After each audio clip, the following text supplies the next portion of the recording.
देखो, मैंने गुजरात मॉडल के बारे में सुना था, लेकिन जहाँ आके जो मैंने अपनी आंखों से देखा है, मैं तो शॉक हो गया हूँ। मतलब मैं हैरान हो गया हूँ। तो हमने भी पंजाब में काम किया है, जो स्वास्थ्य पे, शिक्षा पे, उसके बारे में इनको बताने आया हूँ और ये कहने आया हूँ कि जैसे हमने दिल्ली में किया था, तो वहाँ से इंस्पायर होकर मैंने पार्टी ज्वाइन करी और हमने पंजाब में काम किया। मैं स्वास्थ्य मंत्री बना, पहले एमएलए, फिर स्वास्थ्य मंत्री। पार्टी ने मुझे बहुत बड़ी जिम्मेवारी दी। अब मुझे लगता है, मुझे अरविंद केजरीवाल ने कहा था कि डॉक्टर साहब 3 लाख लोगों की सेवा करते हो, आपको 3 करोड़ लोगों की सेवा करनी है। तो अब उन्होंने मुझे कहा है कि आप गुजरात जाओ, वहाँ पे 7.5 करोड़ लोग और भी हैं, आपको उनकी भी सेवा करनी है, तो आप जाके उसमें कंट्रीब्यूट करो। तो इसलिए मैं आया हूँ आज। जो कितने भी हमारे कच्ची भाई हैं, इन्होंने मुझे ये, इसको दस्तार बोलते हैं पंजाब में, ये बहुत सबसे बड़ा मान होता है। मतलब बहुत मुझे मान सत्कार दिया है उन्होंने।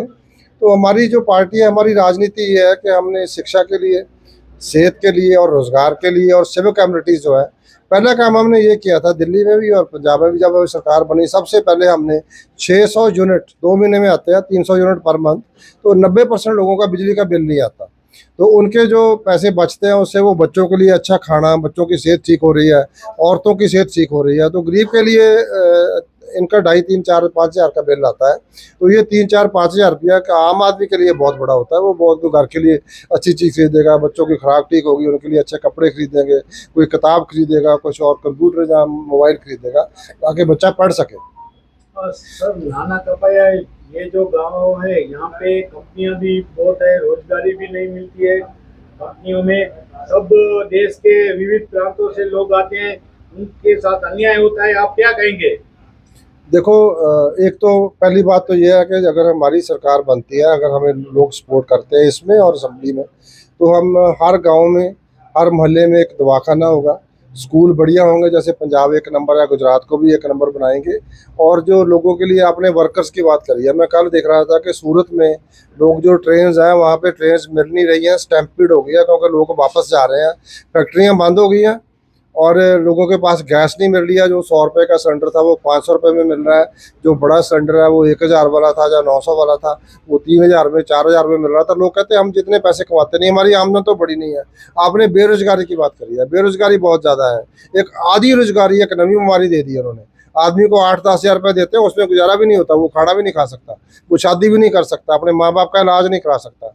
तो दूसरा हमने ये किया कि गाँव में जो प्राथमिक चिकित्सा है वो गाँव में, जहाँ पे 47 टेस्ट होते हैं और 107 दवाई मिलती है। इसी तालुका हॉस्पिटल में और जिला हॉस्पिटल में सारे ऑपरेशन होते हैं, x ray, ultrasound, MRI, CT scan तक होता है। और बड़े बड़े अस्पताल बनाए हैं और हमने हर एक परिवार को 10 लाख रुपए का सरकार की तरफ से बीमा दिया है, जिससे वो जाके किसी भी सरकारी या प्राइवेट अस्पताल में अपना इलाज कर सकते हैं। तो ये जो वर्कर्स हैं, इनको हमने रेगुलर नौकरियां दे रहे हैं। 65,000 हमने रेगुलर पूरी तनख्वाह वाली नौकरी दिया उनको। ये जो अर्ध आधी तनख्वाह देते हैं उससे भी कम देते हैं, मिनिमम वेजेस भी नहीं देते हैं। ये एक्सप्लॉयटेशन है, सिर्फ चंद लोगों के पास पैसा है। ये बड़े लोगों के लिए काम करते हैं, जो बड़े इंडस्ट्रियलिस्ट है, अडानी अंबानी भाई, उनके लिए काम करते हैं। हम जो खेत में काम करता है, जो दुकान पे बैठा हुआ है, जो रिक्शा रेडी फड़ी लगाता है, तो हम जो मेहनत करने वाले लोग हैं, हम उनके लिए काम करते हैं।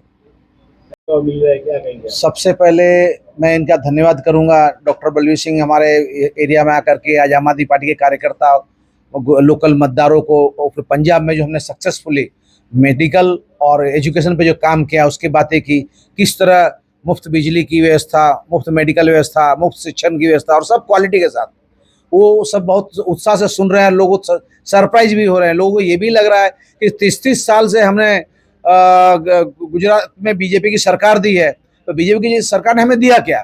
एक तरफ वन नेशन वन इलेक्शन की बात करते हैं, पर हर भारत पूरे में महिलाओं को एक साथ मान नहीं देते। महिला सम्मान भी बहुत बड़ी बात है। पंजाब में हम लोगों ने महिलाओं को सम्मान दिया, पर बीजेपी ने अपने राज्यों में क्या किया? उन्होंने यूपी में क्या 1,000 देंगे, कहीं क्या 1,500 देंगे, कहीं क्या 1,000 देंगे। और सबसे बड़ी ये बात कि गुजरात में 30 साल से सरकार है, गुजराती महिलाओं बहनों को 1 रुपया नहीं दिया। और बिहार में इलेक्शन जीतने के लिए 10,000 रुपये पहले एडवांस में डाल दिया महिलाओं के खाते में। तो गुजरात की बहनों जो 30 साल तक उसे वोट दिया, उनकी क्या भूल है? उन्होंने क्या पाप किया है? कैसे पापियों को आगे भेजा है, जिस गुजरात की बहनें सहन कर रही है? तो सबसे पहले तो ये मांगनी हमारी है कि गुजरात की दरेक बहन के खाते में 10,000 रुपये आप डालो, जो आप बिहार वालों को दे रहे हो। 3,000 बंगाल में बोल रहे हो, तो गुजरात वालों ने क्या अन्याय किया है? एक बात। दूसरा, हमारे यहाँ एकदम व्यवस्थित अच्छा प्रचार चल रहा है, लोग बहुत खुश हैं, लोग परिवर्तन करना चाहते हैं, लोग को लगता है कि परिवर्तन होना चाहिए क्योंकि ये सिस्टम सड़ी हो गई है, भ्रष्टाचारी है। और जैसे डॉक्टर साहब ने कहा कि जब आपके पुलिस स्टेशन से चीजें चोरी हो जा रही है और वो खत्म हो जा रही है, जज को जवाब पूछना पड़ रहा है, तो बाकी क्या होगा। अब परिवर्तन का समय है और परिवर्तन के लिए नाना कपाया तालुका पंचायत जिला पंचायत पे हमारे कैंडिडेट हैं, धनभाई बहन जिला पंचायत पे है और भीमसिंह भाई तालुका पंचायत पे। मैं लोगों से निवेदन करता हूँ कि ज़्यादा से ज़्यादा इनको वोट दे करके जिताइए और ये परिवर्तन की हवा जहाँ शिक्षा, स्वास्थ्य और सुरक्षा तीनों की हम गारंटी देंगे और हम आगे ले जाएंगे।